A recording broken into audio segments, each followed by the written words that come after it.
The Quran says you are busy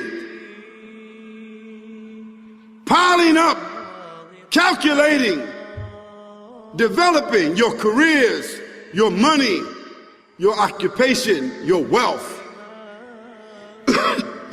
until you visit the graves. Think about it. When was the last time that you went to a funeral? Was it your mother? Was it your father? Was it your grandfather? Was it your uncle? Was it your cousin? Was it your friend? Was it your wife? Was it your husband? The last time that you visited the grave, when you went to a funeral and you saw that person whom you loved that was laughing, crying, live, boasting, wealthy, educated, denying, arrogant, whatever they were. What was the demeanor of the people when you walked in that funeral home? When that person was stretched out in their last suit? What was the demeanor? Were the people cracking jokes? Were they dancing? Were they clapping and singing songs? No. Silence. Trauma. Why? Because every person that walked in that room, seeing that person stretched out, the first thing they thought about was not the person. The first thing they thought about was that one day this will be me.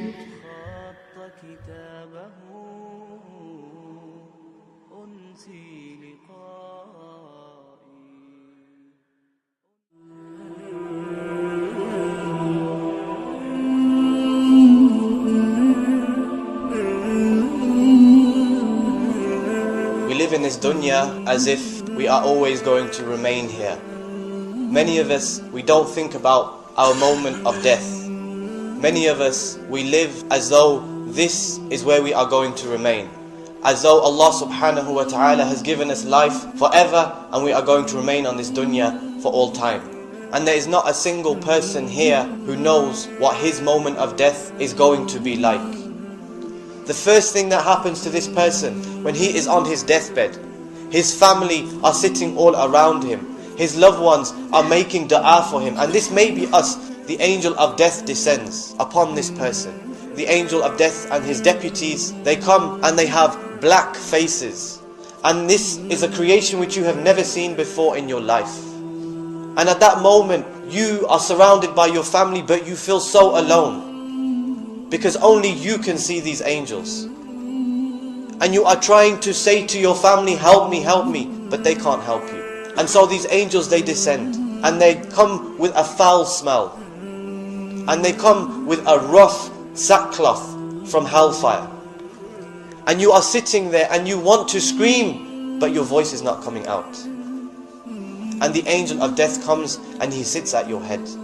And then he says, "O evil soul, come out to the anger of Allah and His punishment." And so your soul, it hides within your body because it doesn't want to come out. So your soul, it hides within your body. And then the angels, they beat that person and they pull his soul. And the Prophet ﷺ, he said, his soul is removed like a many hooked iron skewer. So imagine some wet wool, and the way you pull a thorny branch through that, the way it rips and it tears at that wool. And that's the way it tears at your veins and your muscles, and the person is in intense pain. And then they ascend to the first heaven, and they knock on the doors of the heaven, and it is asked, who is it? And the angels who are carrying your soul, they call you by the worst names that you were known by on this dunya. And then Allah subhanahu wa ta'ala orders that the angels do not open the doors of that first heaven, and that person's soul is dropped from the first heaven to his grave.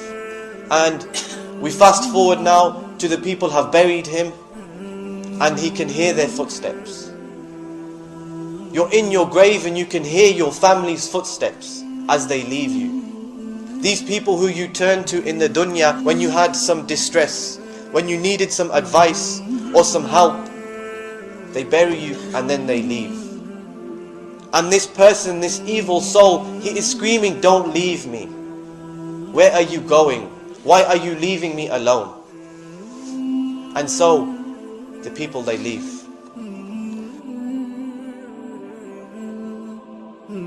And then, in a sudden, he sees in the distance two angels, two very scary angels approaching him.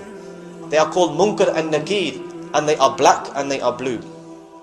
So imagine you've never seen this, and you see them approaching you, but do you have anywhere to run? Do you have anywhere to hide? Do you have anything that you can protect yourselves with?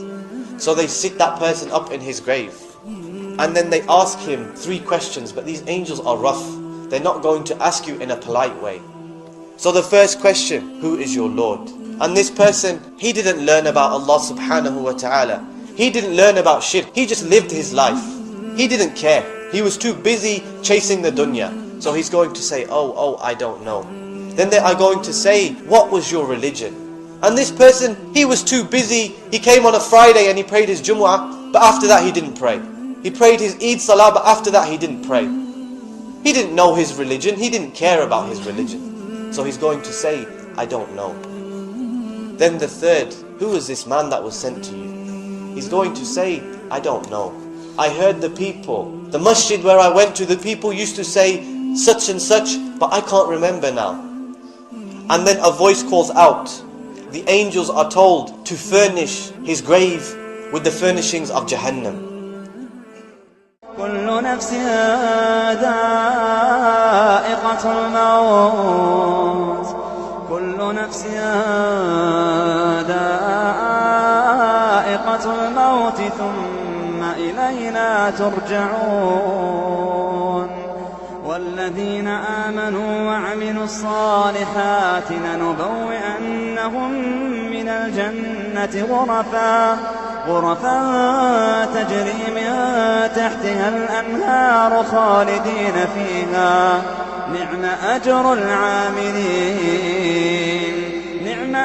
العاملين الذين صبروا وعلى ربهم يتوكلون